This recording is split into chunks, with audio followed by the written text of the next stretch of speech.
Disclaimer: this story is a work of fiction, designed to entertain and thrill audiences who enjoy horror and suspense.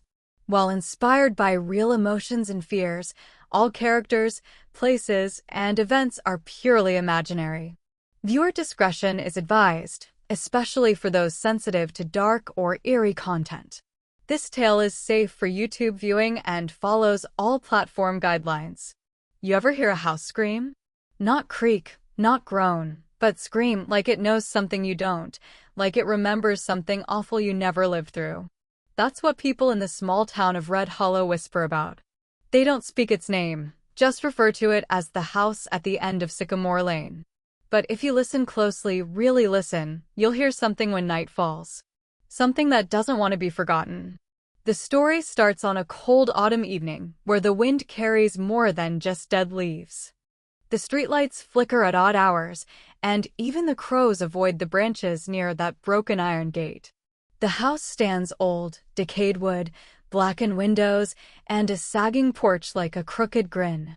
It looks empty, but the kind of empty that watches you back. 17-year-old Maya and her younger brother Liam had just moved to Red Hollow with their father. Their mother had died a year ago, and he claimed they needed a fresh start. So, he rented the one house nobody else wanted. It was cheap, hidden by overgrown trees, and came with a history no one dared explain. When Maya asked the old woman at the bakery about it, she just stared through her, muttered something should stay buried, and hurried into the back room. From the moment they arrived, things were wrong. Liam's room always felt cold, even with the heater on. At night, Maya swore she could hear footsteps upstairs, except no one slept on the second floor. Doors opened on their own. The smell of burned wood filled the hallway at 3:17 every morning.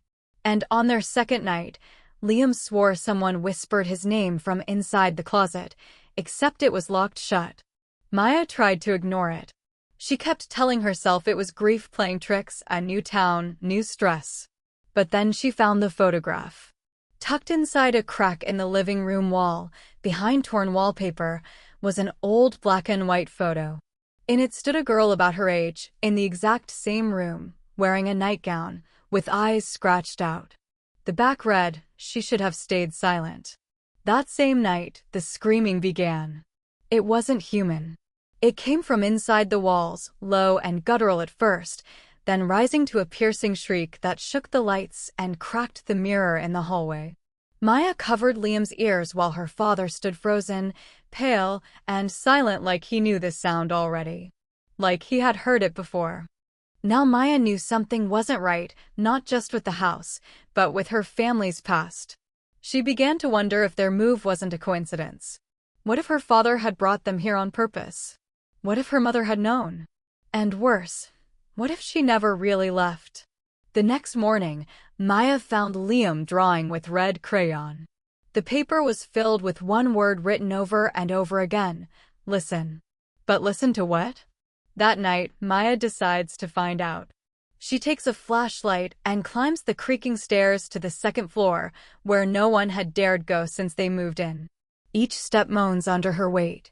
The walls pulse with a low hum, like something breathing deep within them. Her hand trembles as she reaches for the attic door, then freezes. A sound soft and ragged whispers from behind her. "Maya, don't turn around." She slowly reached for the attic doorknob. Her palm was freezing, not from the air, but from the fear crawling down her spine. "Maya, don't turn around," whispered the voice with no face. A voice that sounded familiar, but she couldn't place it. She didn't move. She held her breath. For a few seconds, time seemed to stop. No creaking. No movement. But she could feel it, something was watching her. Suddenly, there was a sound behind her. Heavy. Slow. Like footsteps pressing down on old wooden floors, inching closer. But when she flashed her light around, nothing. Maya, shaking but determined, kicked the attic door open and stepped inside. The space was filled with old junk, trunks, broken chairs, and a mirror covered with a white cloth. She approached the mirror and gently pulled the cloth off. At first, she only saw her reflection. But as she stared longer, something began forming behind her image, a girl in white, about her age, bloodied hands and no eyes.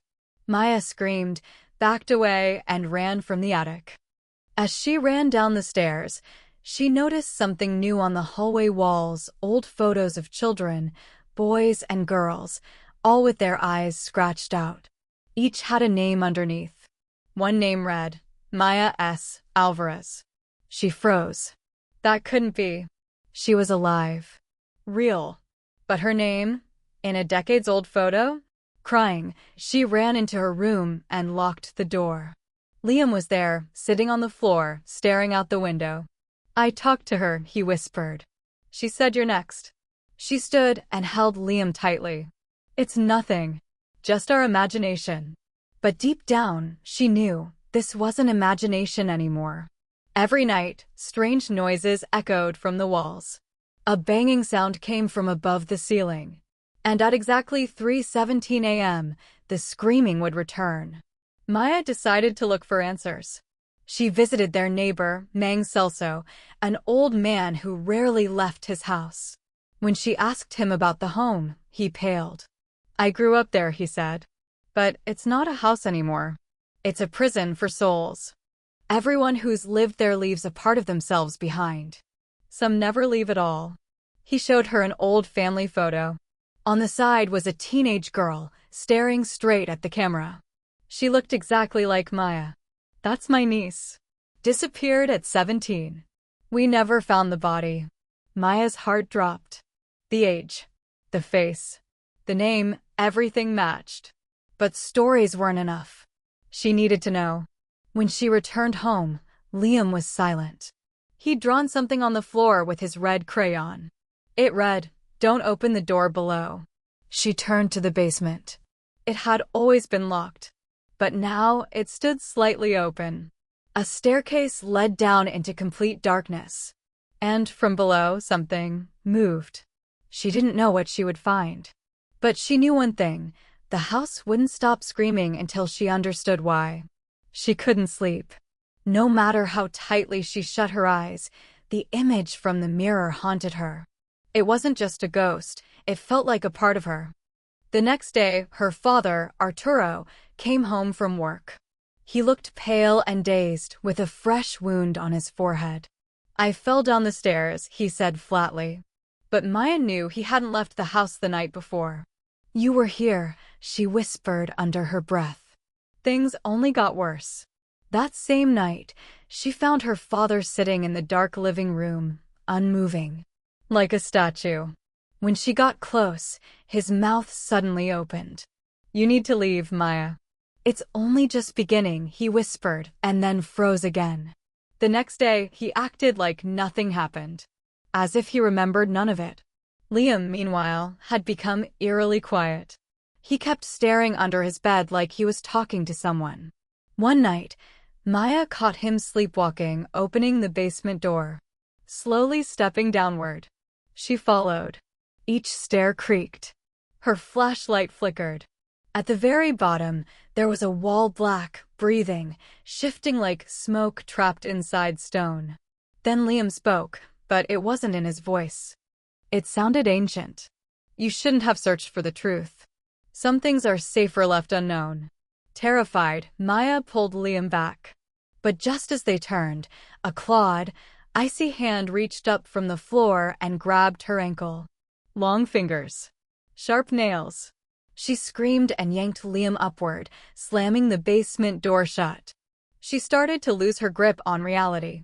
Her reflection smiled at her when she cried. The photos in the hallway changed. The faces, all of them, were now staring directly at her. She decided they had to leave. But while packing, she found a note hidden under Liam's bed. The paper was yellowed with age. It read, "You can't leave until you accept who you are." The next morning, she got a call from Liam's school. He never showed up, the voice said. But Maya had left him in bed that morning. She ran upstairs. He was gone. The only thing left was a message written on the wall in what looked like blood, "Come back, or he disappears forever." Now, she has no choice but to go back down into the basement. And below that house, the house that screams at night, the truth waits. Whether she's ready or not. As Maya slowly descended the basement stairs, she could feel her heartbeat pounding in her ears. The silence was suffocating, not just empty, but alive in its stillness. Her flashlight flickered uncontrollably, like it, too, wanted to leave.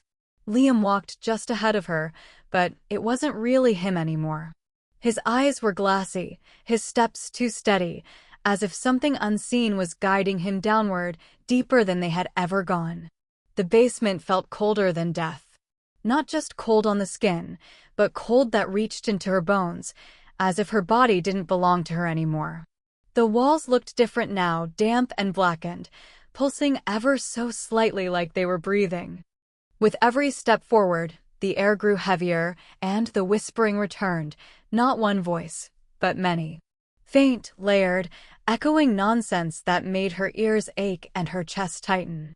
Maya tried to grab Liam's hand, but he pulled away with unnatural strength. "She's waiting," he said in a voice too calm for a 10-year-old. "She wants you to see." "See what?" she asked, trembling, but he didn't answer. He just kept walking forward, toward a part of the basement that didn't exist before. A narrow corridor now stretched behind the old boiler, cracked open like a wound in the wall. Something wet dripped from above. It smelled like rust and mold, but beneath it, something sharper, like blood. They stepped inside. The walls were lined with torn wallpaper, different patterns stitched together, all stained and peeling. Old children's drawings were pinned randomly along the hallway, stick figures with hollow eyes, dark red scribbles, and the same phrase repeated over and over, "She hears everything." As they moved deeper, the corridor grew narrower. Maya could barely walk straight, and the light barely reached the end. Suddenly, her flashlight cut out completely. In the pitch black, a whisper brushed against her ear. "Maya." She gasped and spun around, but nothing was there. Only Liam standing still, staring straight ahead. Then he spoke again, but this time, his voice sounded like hers. "She remembers you. She never forgets." Maya backed away, heart racing. Her legs felt heavy, her breath sharp. She tried to scream, but her voice caught in her throat. Then a thud echoed behind them. Another. Then scratching. Dozens of fingernails clawing at wood, at stone, at air. The walls around her seemed to be closing in. "No way out," said Liam, still in that strange voice. "You were never meant to leave." Maya reached for him, desperate, but her hand passed right through his arm like smoke. Her eyes widened in terror. "Liam?" But he didn't move. Suddenly, the corridor lit up, not from her flashlight, but from dozens of lit candles that appeared out of nowhere, flickering with blue flames. And in front of them stood a mirror, the same one from the attic. Only this time, it wasn't cracked. In it, Maya saw herself, but different. Pale, sunken eyes, lips trembling. And behind her, the faceless girl, whispering something over and over. Maya turned, no one was there. Then the ground beneath her shifted. She stumbled forward, the floor feeling soft, spongy, like flesh. The wallpaper pulsed. One of the drawings moved. The stick figure turned its head and smiled. She screamed. But the sound died in her throat. The corridor was gone. She was now in a room that looked exactly like her childhood bedroom, but decayed. Mold climbed the corners, the ceiling leaked red water, and the bed in the center was breathing, rising, and falling like a living creature. She backed into the wall, sobbing. "What do you want from me?" A voice responded, not from the room, but inside her own head. "You already know. You've always known." The door ahead slowly creaked open by itself. Inside was a staircase. Not leading up, but down. Into even deeper darkness. And Liam's voice called from below. "Maya, come see what's buried." Maya stepped slowly down the staircase that shouldn't exist, each step echoing like a heartbeat inside a body not her own. The walls were no longer stone or wood but flesh-like, pulsing and red, as if alive. The air felt damp and thick, like she was breathing through a dream or a nightmare that refused to end. Blue candles lined the path, but their flames offered no warmth. Only shadows. The staircase ended in a circular chamber.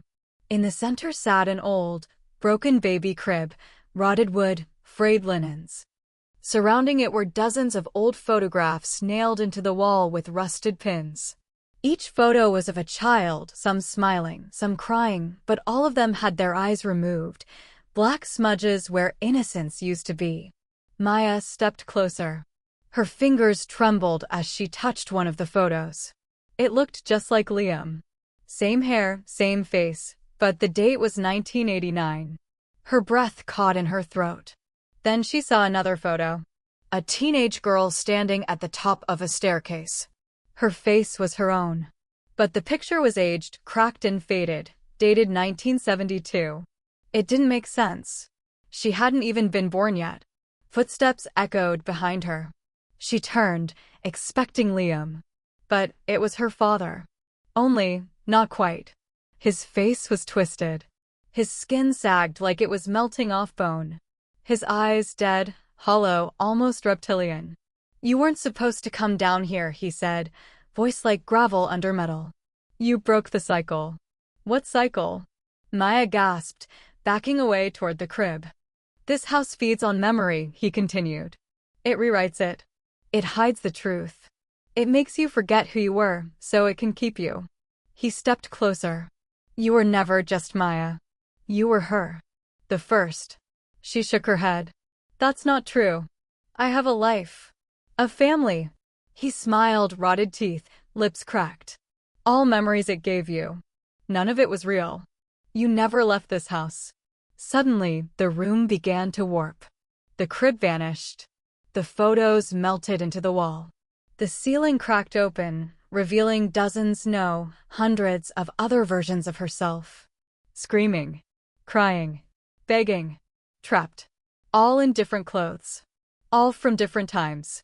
The walls whispered their names. Maya, Maria, May, the girl who screams. She fell to her knees, covering her ears. "No, no, I'm real. I have a brother.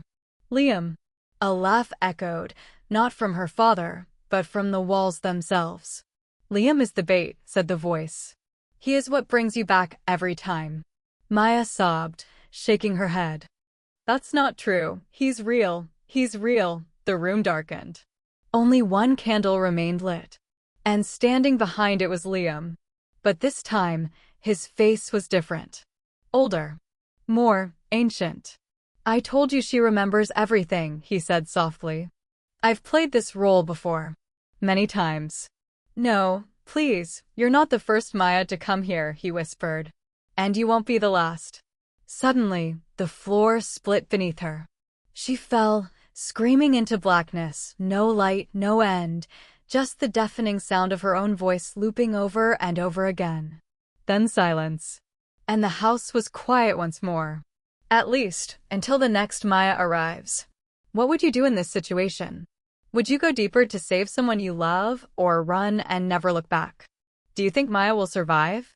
Or is she just another soul lost in a cycle of horror? Tell us in the comments, if you dare. Maya no longer knew how long she had been trapped inside the house. Time had collapsed on itself. There was no day, no night, just an endless void of darkness. The air felt heavy, as if the house was breathing, pulsing like a living thing. She clutched a half-melted candle in her trembling hand, the last flicker of light keeping her from completely falling into madness. The whispers had turned into screams now, voices of an old woman, a crying child, a man begging for help, all echoing together inside her skull, drowning her thoughts. She turned the corner and came face to face with the cracked mirror that once hung neatly by the staircase. But now it wasn't a reflection she saw. It was her. Not how she looked now, but her as a child. Crying bloody, hands reaching out through the glass, eyes wide with terror. "You left me here," the reflection whispered, but its mouth never moved. "You forgot everything." "No," Maya whispered back, stepping closer. "I didn't forget. Suddenly, the mirror shattered, without warning, without sound. And from it, a blast of freezing air pushed her to the floor. The shards didn't fall, they floated midair, spinning slowly like glass teeth. From the broken space emerged a shape, a tall, shadow-like woman with long fingers that twisted unnaturally, her face hidden behind layers of what looked like old lace. Her mouth gaped open, too wide, revealing rows of small, whispering mouths inside. Maya scrambled back, her candle dying in the wind. "Who are you?" "You brought me back," the voice said from all corners of the room. "When you opened the box. When you said her name." "I didn't know," Maya cried. "I was just trying to find the truth." "You were part of the lie," the shadow said, advancing slowly. "You buried her. You locked her inside this house. And now, she lives through you." "No!" Maya screamed and grabbed a piece of the floating mirror shard. Her hand bled instantly, but she didn't care. With all her strength, she hurled it at the figure. The shard pierced the veil-like face, and for a moment, the world trembled. The walls cracked. The screaming stopped. The house groaned like it was being torn apart from its roots. Maya crawled toward the door, trying to escape. Light, real daylight, peeked from under the doorframe. She reached for it. But just as her hand touched the doorknob, the entire house tilted, and she was dragged backward by invisible hands. Her body slammed against the walls, the floor, the ceiling. Her ears rang. Blood flowed from her nose. And then silence. She opened her eyes and found herself sitting at the dining table. Candlelight flickered. Plates of old food. Across from her sat the little girl from the mirror. Pale. Hollow eyes. "You stayed," the girl said with a smile. "Now we can play forever." Maya tried to scream, but no sound came out. Her voice was gone. The door was gone. The house was gone. Only the table. Only the candle. Only the girl. Forever. Maya awoke in a hospital bed, her arms bandaged, and 4 dripping slowly beside her. The white lights above buzzed faintly, the only sound in the still room. For a moment, she thought it was all a dream, that the house, the voices, the girl, the mirror, none of it had been real. But then she noticed the single shard of glass placed carefully on the bedside table, wrapped in a cloth. The nurse had said the firefighters found her unconscious in the middle of the house, collapsed on the floor, clutching that shard like her life depended on it. Her throat was dry. She tried to speak, but her voice cracked. When she looked in the mirror above the sink, she barely recognized herself, her skin pale, eyes sunken, haunted. It was as if something inside her had been taken and never returned. The doctors said she had suffered from exhaustion and hallucinations due to trauma. But Maya knew better. She remembered every detail, every voice, every scream, every cold breath on her neck. Her mother came to visit later that evening, trembling as she held her daughter's hand. "I'm so sorry, Maya," she whispered, tears falling. "I should have told you the truth, about the house, about your grandmother." Maya listened in silence. It turned out that the old woman, her grandmother, had been declared mentally ill and locked in that house for years by the family. They believed she was possessed, cursed, and instead of helping her, they buried the truth. The mirror, the whispers, the locked attic, it was all part of the silence the family tried to maintain. But Maya had opened the door. She had remembered. She had let it all out. Weeks passed. Maya was discharged and returned home, but she wasn't the same. She didn't speak much. She avoided mirrors. She jumped at small sounds. And at night, she still heard the child's voice humming from nowhere, as if someone was still waiting. One night, she tried to sleep but couldn't. The wind howled outside her window. She walked into the kitchen for water, barefoot, quiet. As she poured the glass, she noticed something strange on the refrigerator door, a small handprint, smeared faintly across the surface. It was too small to be hers. She slowly turned around, but the room was empty. Her breathing quickened. The lights flickered once. Then again. And then a child's voice whispered behind her ear, "Tag, you're it." The glass shattered on the floor. Blackout.